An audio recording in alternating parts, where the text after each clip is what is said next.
Sushan, did I tell you I like your glasses? Thank you. They've been through a lot. They've They've been been through a through a lot. lot. Yeah. Yeah. You know, so until eighth grade, Mhm. I hated history Mhm. because I was taught history in a very boring manner. Mhm. And ninth grade, there was a teacher. Mhm. Shout out to Kavita ma'am, Mhm. and she made me fall in love with history because Mhm. uh, she made me appreciate the value of history in storytelling manner. Mhm. So, how would you explain to eighth grade Tanish or freshman Sushan Mhm. who are not interested in history? How would you make them care about what you do, and also explain them what exactly it is that you're doing? Mhm. So one of the ways I like to get started is through language. We all speak different languages, and languages have words that come from different places. So, what do you call the thing that you're sitting on right now? What is the word for that in Hindi or whatever? What do you Kursi, chair, kursi? Do you know where the word kursi comes from? Sanskrit, It comes from Farsi, Farsi. Damn. right? Kursi doesn't sound very like Sanskrit or Hindi or Nepali. No, it has a different sort of ring to it. Hmm. So the word kursi, the word kitab, these are all words that make their way from somewhere in Central Asia, Persia, down via the Khyber Pass, and then enter our vocabulary, right? So like words, people also travel, ideas also traveled, and this was happening 200, 300 years ago before globalization was ever a thing. Um, so just like this, when people travel, they take history with them, they take ideas with them, they take stories with them.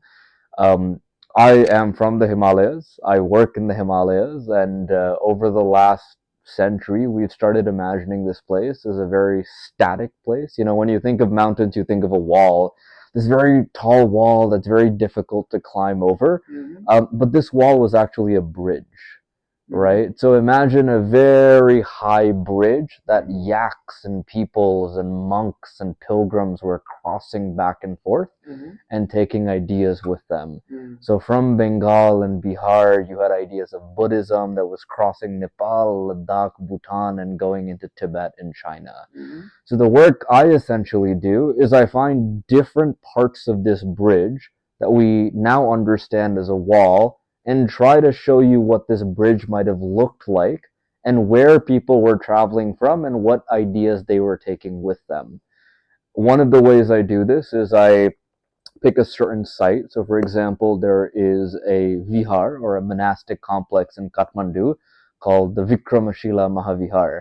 And this very famous Bengali master called Atisha Dipankara travels from Bengal via Kathmandu into Tibet to preach Buddhism, Hmm. right? So, by focusing on characters and place, you kind of build a storyline which you tell this story around. Instead of me giving you 500 different dates that you'll have no idea about. Yeah. Why using the analogy of bridging? Like how why like for people who have not heard of Himalayas, they wouldn't think of it as a bridge. Yes. Where does this come from? So this essentially comes from the fact that geopolitics has made us think of this mountain chain as something that is impassable, Uh-huh. right? It's so tall that nobody was going back and forth. I say bridge because without the Himalayas, these two different peoples would never be connected, right? If the Himalayas didn't exist, if it didn't exist as a place where ideas could go, grow, be carried from people to people, you would never get Buddhism in Tibet, probably. It's because from Bengal it went to Kathmandu, from Bengal it went to Ladakh, that it was able to be transmitted to places in Tibet and in Central Asia, right? So I think the people and cultures who live there act as a sort of bridge that are transmitting these ideas back and forth. Mm, right. And what you're doing is essentially conveying to us as to what are the most important ideas that have been bridged or communicated between the various cultures, right? Yes. And when did it start? The bridge or the connecting between ideas from Himalayas, if we look So back in history. So this has existed for a very long time. My specialization is more around the Buddhism traveling back and forth, which is really something that happened since the time of Ashoka. Yeah. Right? So Ashoka, after he becomes Buddhist, sends out missionaries all across the Himalayas as far as Afghanistan. And it's said that when the Buddha passed away, his remains were first cremated, and then they were distributed to 8 different kingdoms.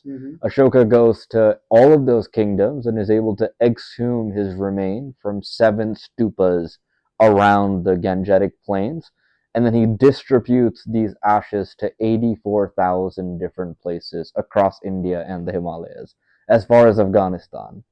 Right? So we can say that at least this idea of transmitting ideas and missionaries moving around has been going on since the time of Ashoka. And then there's this very interesting episode when Alexander comes down to India, stops at the Indus, and he goes back, right? But his generals decide to remain.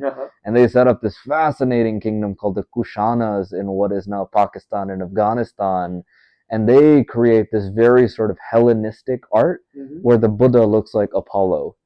So it's Buddhist art, but in a Greco-Roman style, right? And so there's this whole Indo-Greek kingdom that's existing in parts of Pakistan, Afghanistan, touches a little bit of Central Asia as well, where you have this kingdom that goes on to influence many other empires that would come, and that's another great example of how you know Greeks and Romans are intermingling with Buddhists and creating their own society. That's almost unfathomable. We think of these worlds as, 2 different things. But this was happening, and this sort of connection, it continued for a very long time. In the world of social media, it's very easy to take for granted the connection of ideas. But in history, right, like you mentioned, Buddhism, when there were no means to connect with ideas, maybe it it got connected through Himalayas. As important thing as Himalayas, it's like fascinating, right? Like Himalayas is a means to an end to connect ideas between people. It's interesting, but I'll get more into it because I can ask a lot of questions around that, and because it's a good topic to discuss. But before that, what made you pursue this as your life's work at this stage of your career?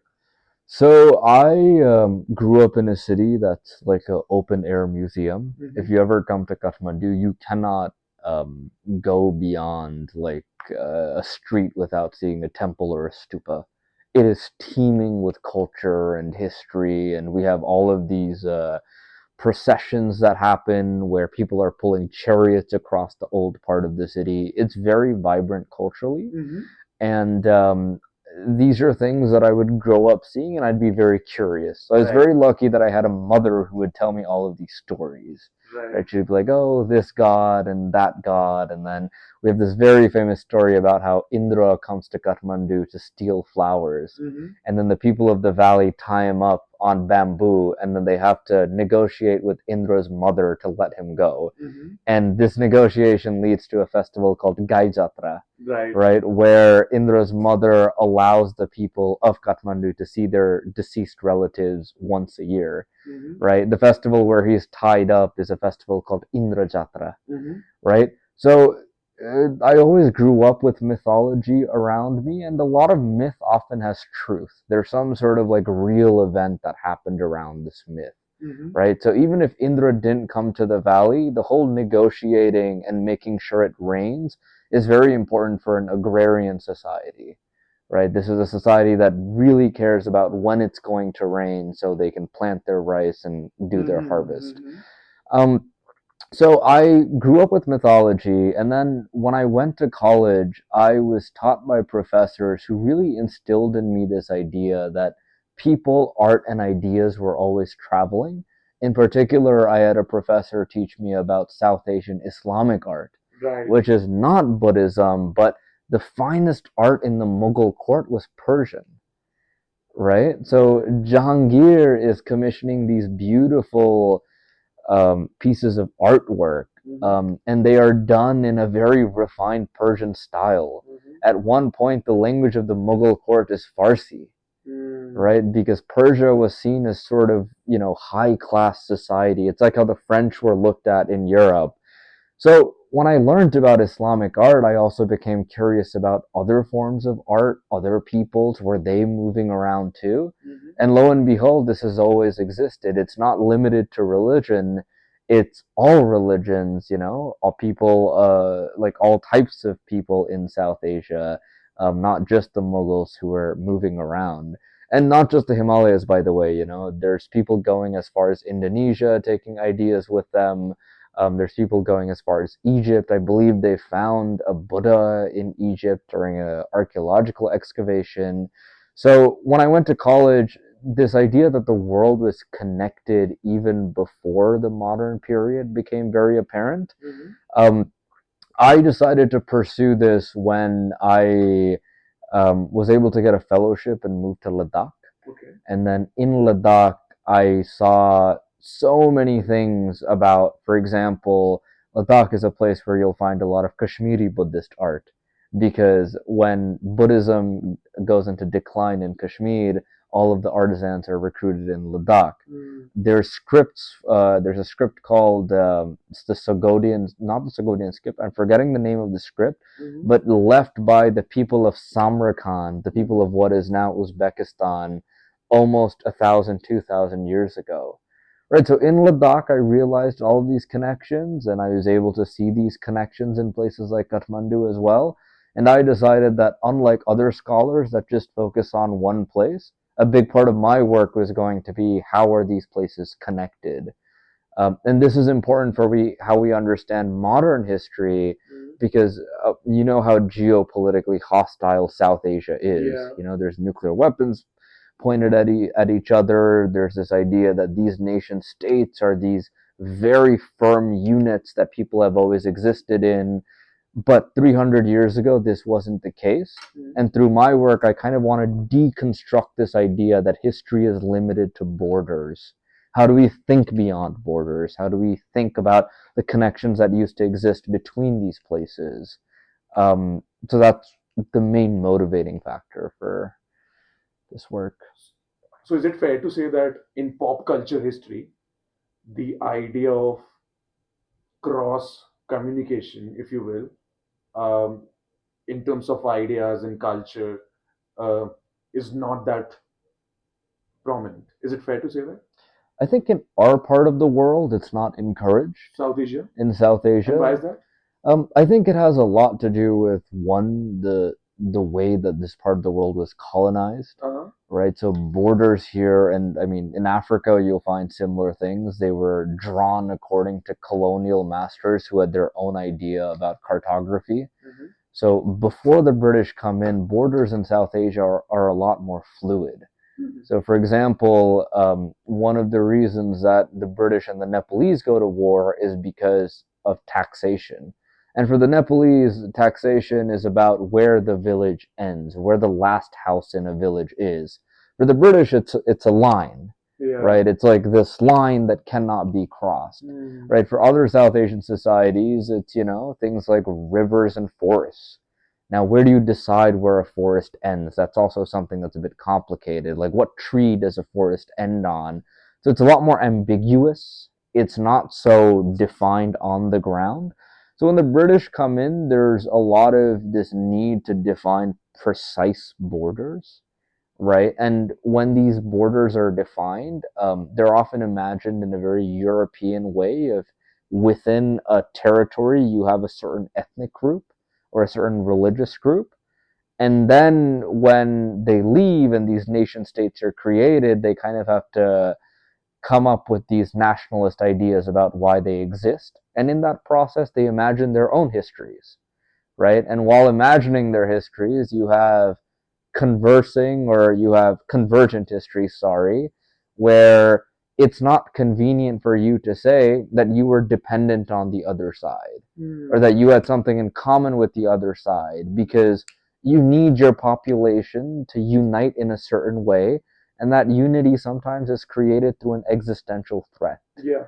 Right? It justifies a sort of militaristic approach to the border. Yeah.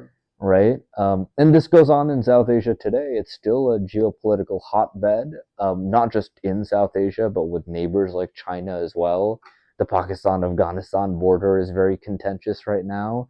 India Bangladesh is getting a bit more contentious, right?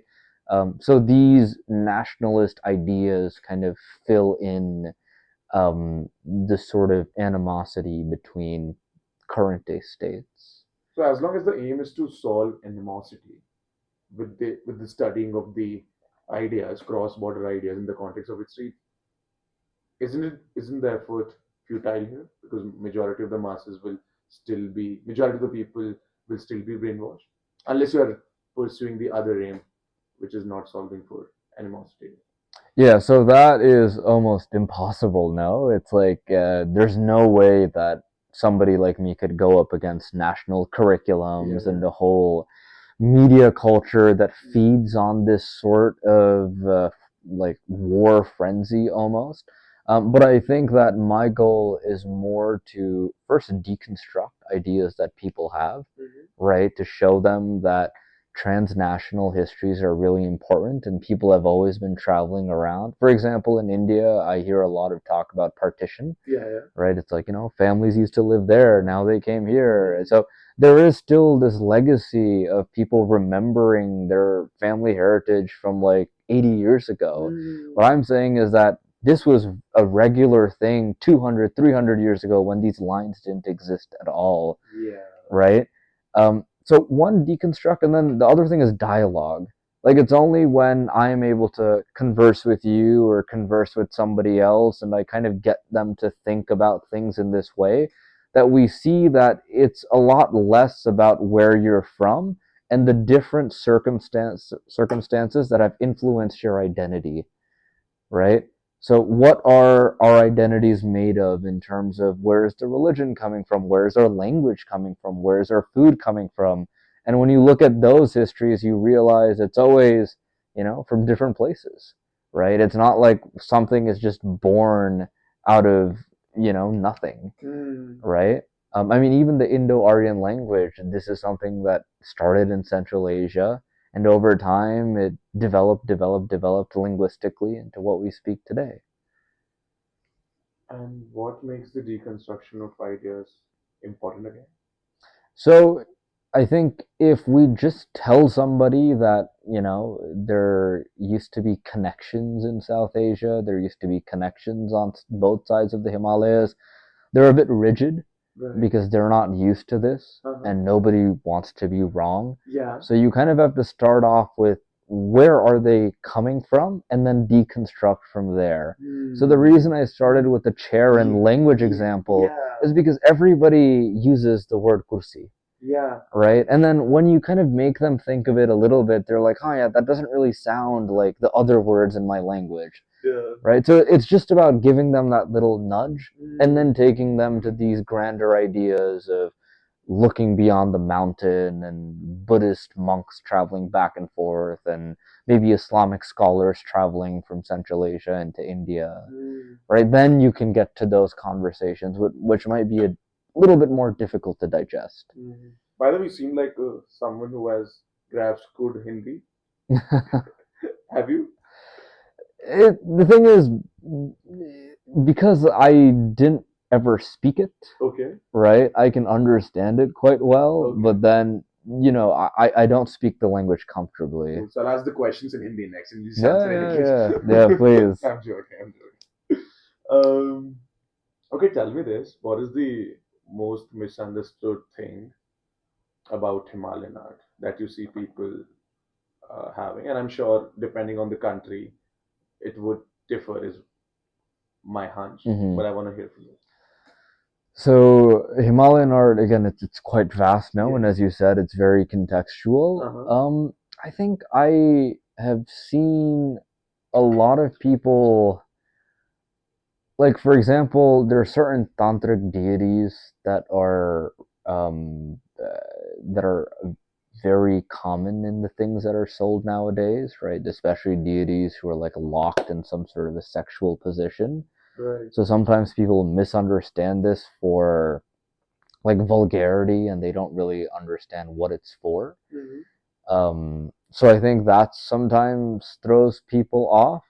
I think the other thing is people look at things like mandalas and they're like, wow, this is so beautiful. I want to Right. buy it. But Uh-huh. mandalas are actually tools, right? If one learns to read a mandala, one can also meditate on the different layers and concepts that it has, right? And there's certain mandalas that are secret that Yeah. we don't get to see because the sort of knowledge you're able to unlock after looking at them is not for just normal practitioners. Um, I think the other thing with Himalayan art is people think Himalayan art is often like art just from the mountains, but if you look at what are the component parts of Himalayan art, Himalayan art is taken from places like Bengal and Bihar. So the Pala Really? dynasty that's in Bengal is a big Buddhist dynasty that influences Tibetan and Nepali art for a very long time, right? So Himalayan art wouldn't exist without art in the plains, right? It's again, it's this thing that is connected to places like Bihar and Bengal, where these deities and this art is being made for the first time, and then it's being taken up the Himalayas through places like Nepal, Tibet, Bhutan later on, into Tibet, right? And then from Tibet, it makes it as far as Beijing, Yeah. right? Finally, Bihar state is getting validation for all the right reasons. But I want to hear from you, Yeah. since you were born and brought up in Kathmandu, Uh-huh. and you also the roots of your work were formed in Ladakh in a way, Uh-huh. and you were exploring how they are connected. Uh-huh. What did you find uh, in terms of the connection between Ladakh or Kathmandu there? I'm curious. So I think the most like prominent example is that I believe it's in the 17th or 16th century. Okay. There is a Ladakhi queen that commissions this giant copper Shakyamuni Buddha. Mm-hmm. And to build this Buddha, they bring in artisans from Nepal, which I'm pretty sure just means Kathmandu at this point. Right. And this community still lives in Ladakh. They live in a village called Chiling. Mm-hmm. Chi in Tibetan means foreign and Ling means land. So they live in a village called Foreign Land and they're still craftsmen. So they practice metal craft almost 300-400 years after they were brought in. So you can imagine 400 years ago, traveling from what is now Kathmandu to Ladakh would have been a very treacherous journey, Yeah. right? So they went all the way there and then they decided to stay there. There's other connections, like when there's a decline in Kashmiri Buddhist art in Ladakh, you see the rise of Pala and Nepali styles, right? Because that's the sort of artist style and the type of artist that becomes more readily available.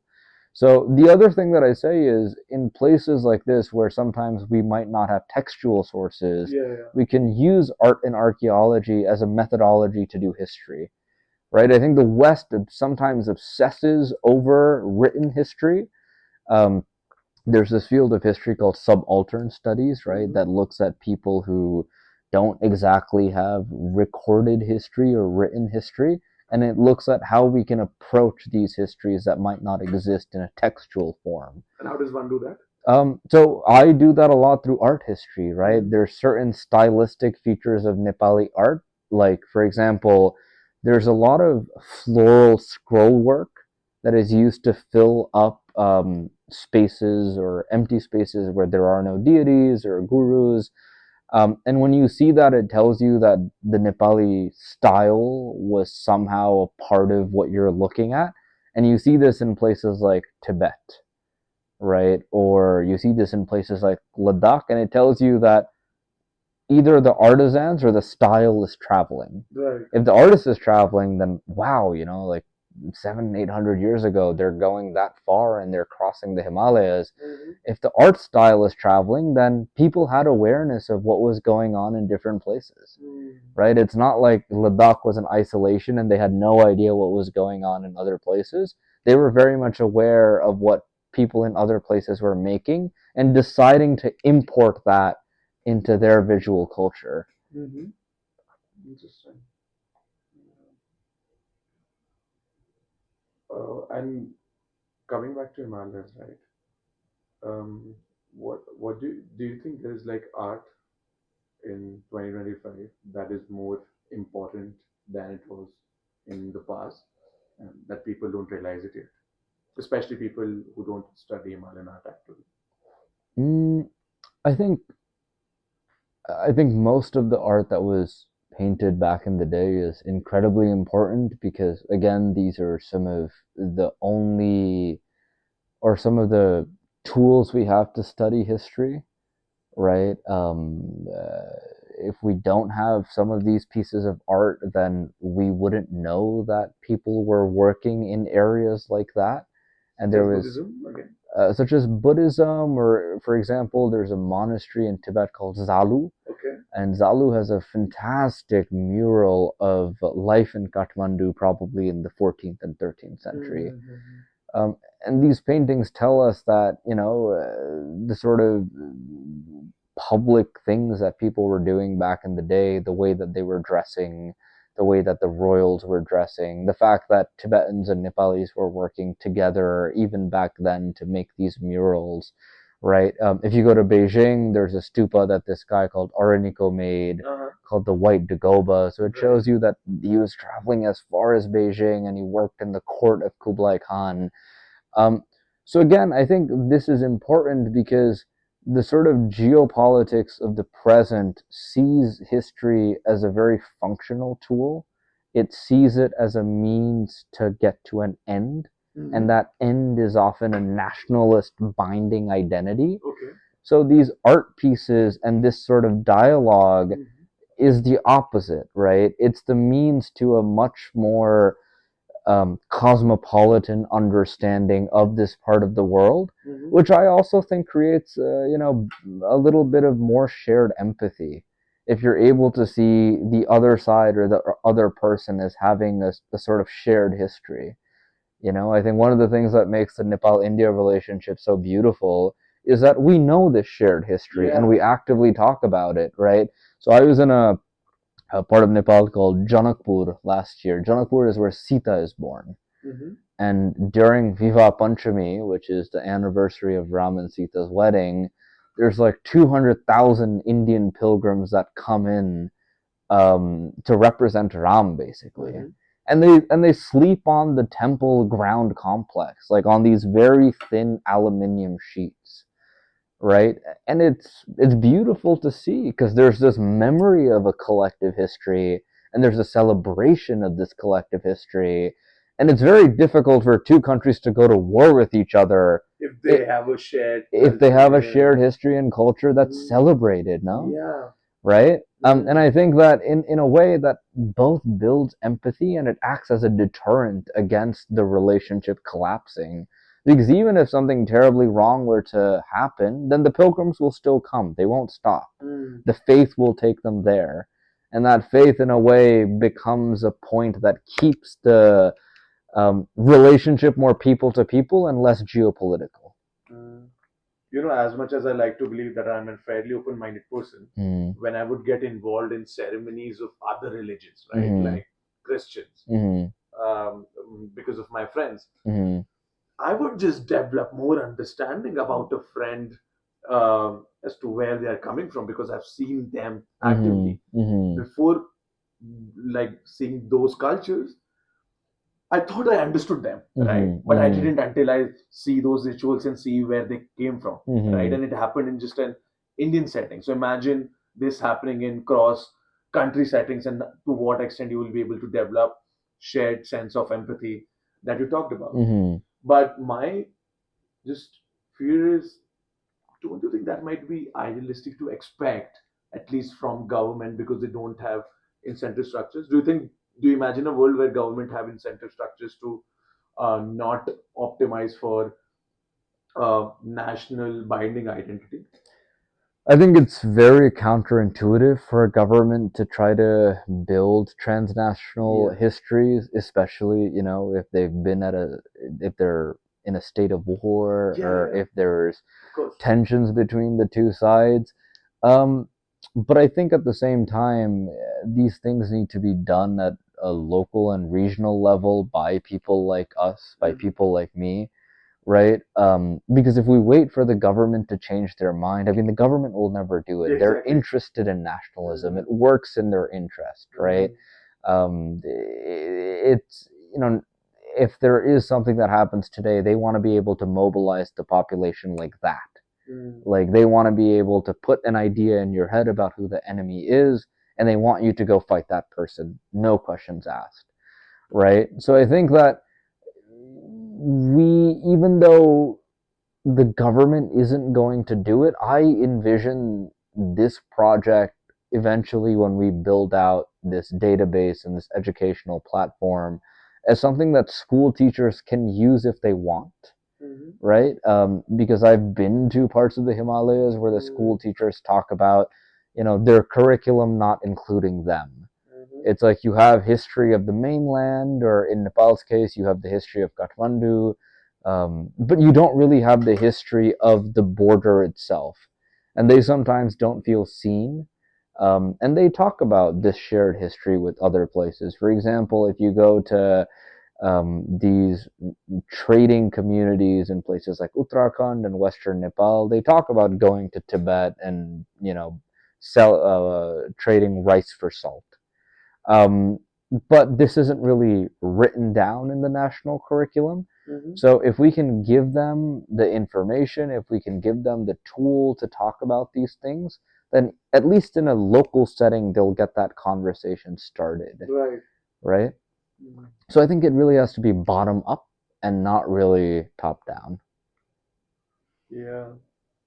Sushan, if I were you, Yes. and if you don't mind me asking the following Yes. question, I would just be personally scared Uh that my life's work would not be actually talked about in the popular media. Like, huh. let's consider school as fairly popular Uh media, because even though even schools also work top down, right? huh. Unless the principal and like the administration in the state tells Uh you what huh. kind of books Uh huh. you want to teach, and unless they change it, it won't happen bottoms up. So even if it doesn't happen in school, Mm. which kind of you expressed, aren't you afraid?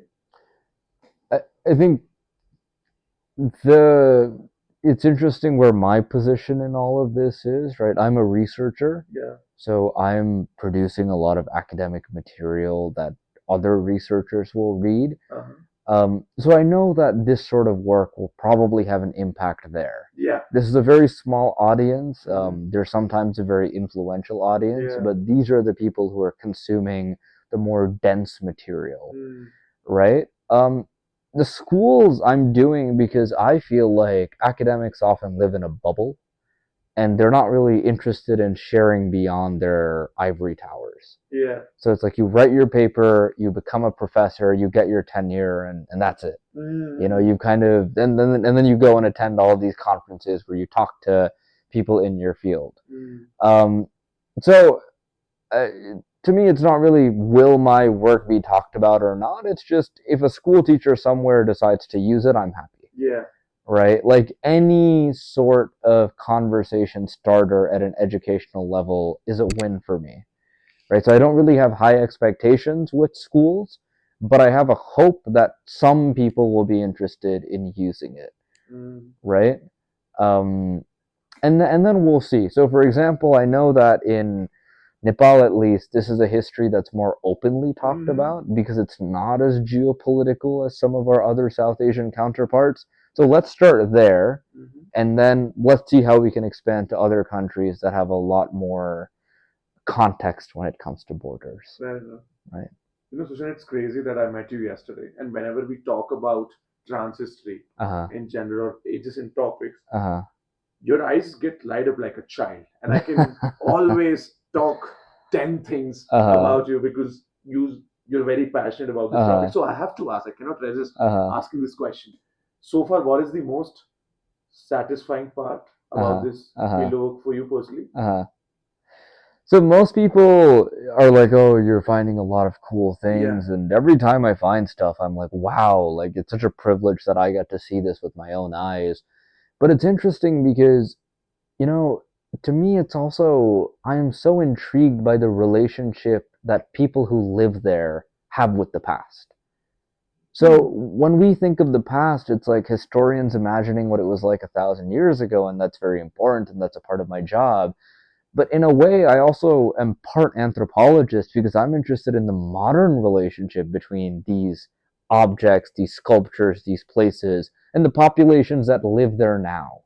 Because without the people who live there now being on board, we can't preserve anything, right? They have to have a certain level of awareness about the history and the heritage that they're in possession of for us to do anything.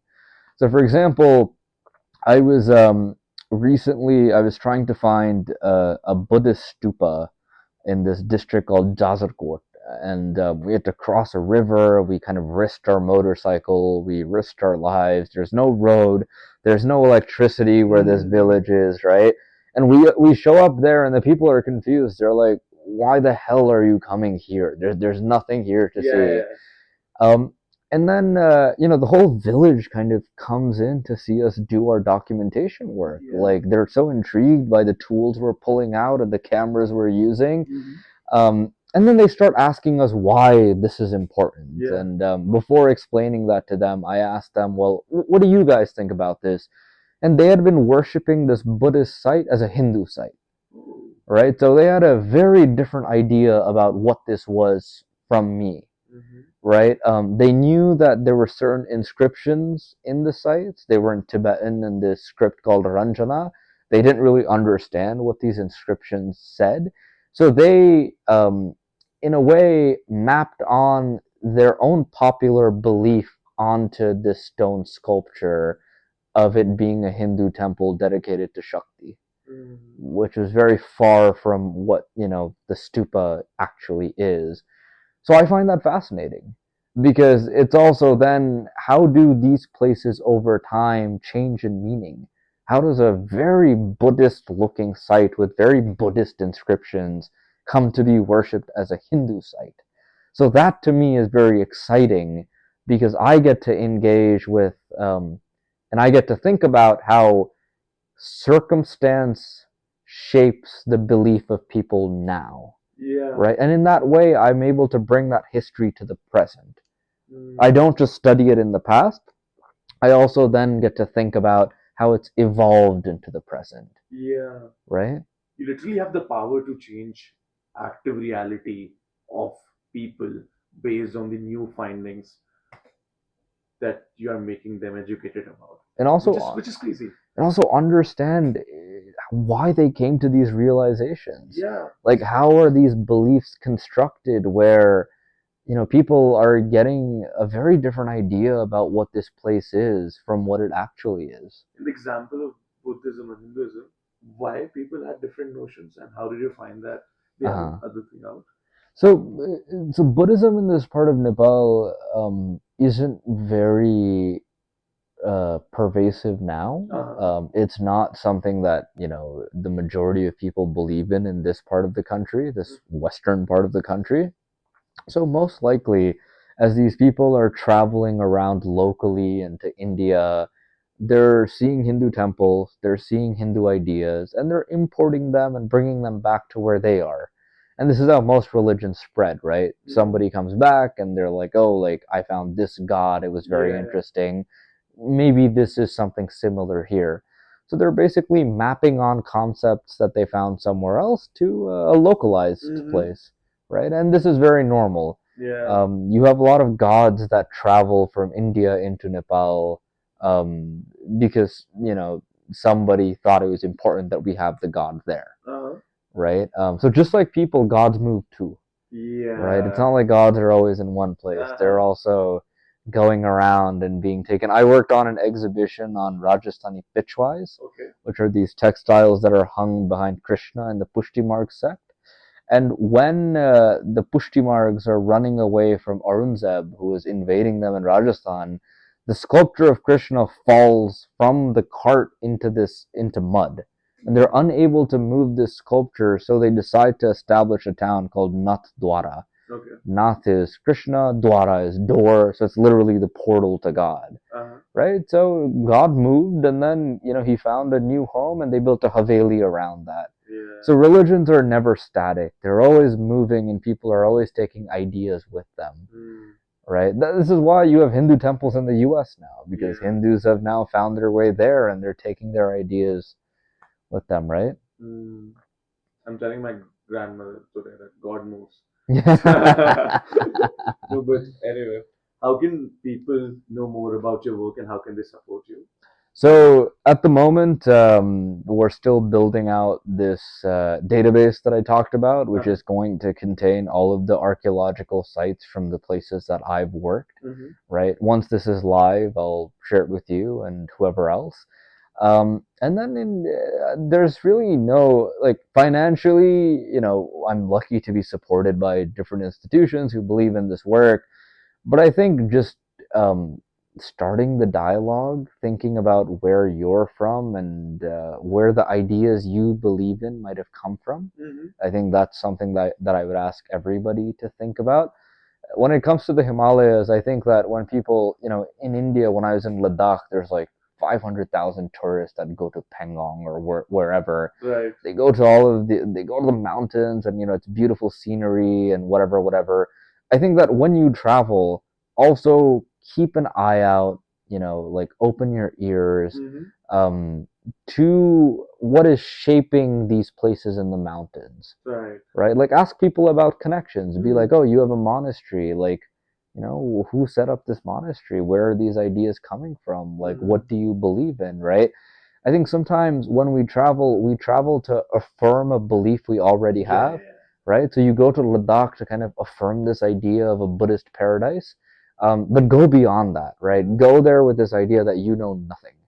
And it is always the people who say that they don't know anything who will learn the most in life, right? It's Shruti earlier upstairs was saying how she is very good at finding mentors because she's a very good mentee. Right. So like learn how to be a mentee in life and like be humble about not knowing, listen to the local people, ask questions, right?